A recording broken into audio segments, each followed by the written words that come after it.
ลอกได้ไหมบอกเขาไปต้องเตะใส่ชื่อคนได้โอ้บาลนะ2-0แล้วป่ะนี่2-1-0แล้วมันพายกันยิงเข้าเมื่อกี้น่ะหายกันมาฮอดตักลูกแต่หืดเจ็บของเขา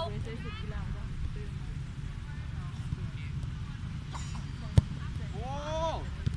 หน้ามาแล้วนะ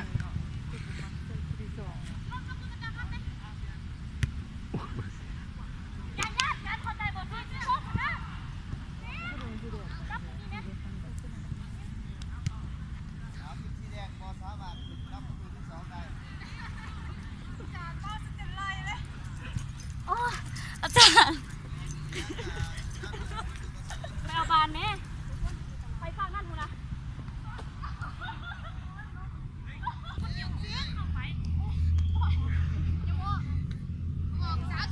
เดี๋ยว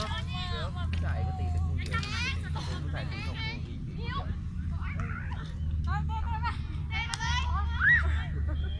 เด้ออย่านั่น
ปิดมาครับเลยคนตีก็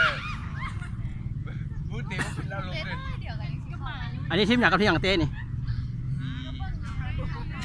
ปียังปีสี่กับปี1ปี4กับปี1วะเจอกับปี2กับปี3ปี4หัวกับปี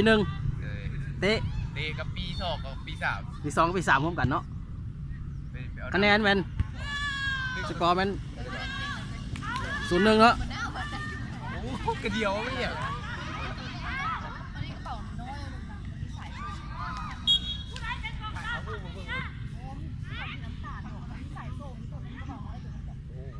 จะน้ำมาก็พอแล้วกูปี4กำลังเดี้ยง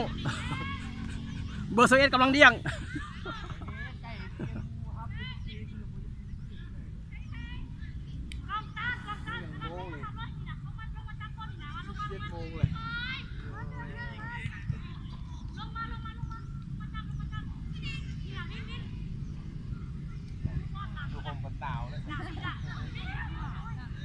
ทีมชายยังลูกละอาจารย์ลูกละเมื่อไรแล้วพวกคะแนนมันพวกของพวกเคยขึ้นพวก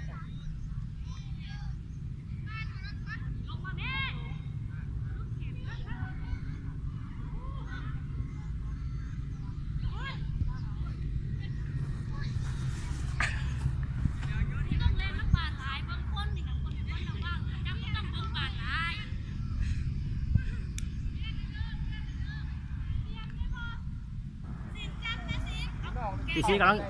กำลังโยน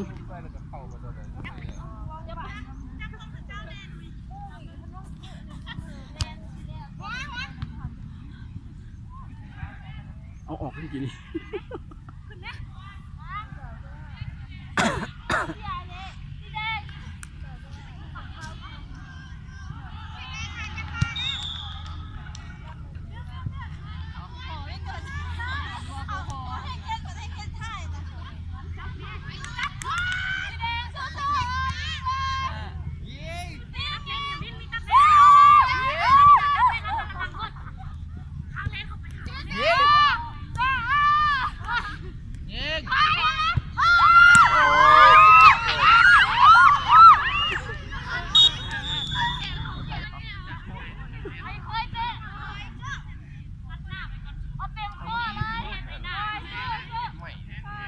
เตะแหงรถ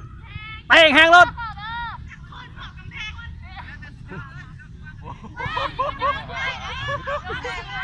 ตอนแรกมาแล้วก็บุรตีอันนั้นเอากระเจ้าปินหลังใส่ละคิดข้ามหัวเอา ทางปี3ได้ลุดโทษเนาะ คิดข้ามหัวเอาก็ได้บ่ต้องเตะแห้งเฮ็ดดงๆเข้าแล้วก็เรียกเต้นบ่ถึงดอก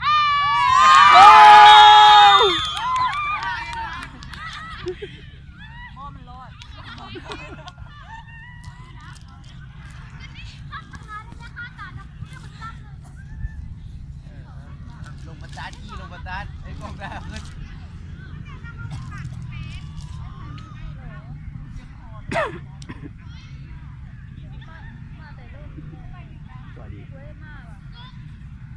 2-0เนาะ